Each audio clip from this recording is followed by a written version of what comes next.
Yo, what's up mga kawapwap? Nagkayayaan nga palang magluto dahil last day na namin dito sa accommodation. So ayan nga pala si Darwin, nagsasaing na siya at nagugutom na nga daw. At dumating na rin pala dyan si Edmond at si Jay. Naghahanap na ng mga kape, nagkayayaan na sila magkape. Nagpe-prepare na nga pala kami dito ng lulutuin para ihanda namin mamaya. At ito nga pala ang pinaprepare na namin ng mga kakainin mamaya. Ayan nga pala si Mark at Edmond, katulong ko magluto.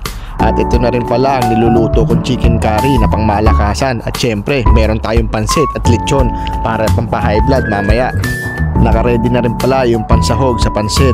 At ayan din pala ang roasted chicken na gagawin mamaya ni Edmond. So salamat nga pala sa mga tumulong magluto at maghiwa.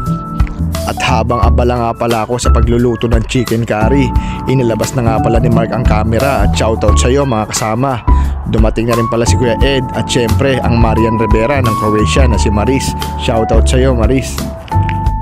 At syempre ang lagi kong pinagtataka sa tuwing nakikita kanila, parang may anghel na buwaba sa langit pag nakikita kanila. Bigla nga pala ako napalabas ng kusina, akala ko kung sino. Yung pala si Marian Rivera ng Croatia. At pumasok na nga pala si Mark sa loob ng kusina, tinignan kung okay na ang aking nilulutong chicken curry. Medyo malapit na nga palang maluto yung chicken curry dyan.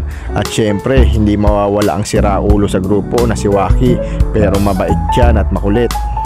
At kung makikita nyo nga pala si Franco dyan, akbang hahalik kay Mark, diba? Sarap niyang kasama.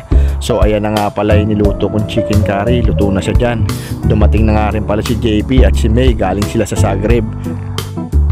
At ayan, medyo nagsimula na nga pala kaming kumain dyan. Pinauna na nga pala namin ang bisita, syempre ladies first. At pagkatapos nga pala nyan, kanya-kanyang kuha na kami dyan kasi medyo gutom na kami. At syempre hindi ko na rin pala pinalampas ang pagkuha ng video sa ating mga bisita. So paano mga kawapap, ingat kayo lagi.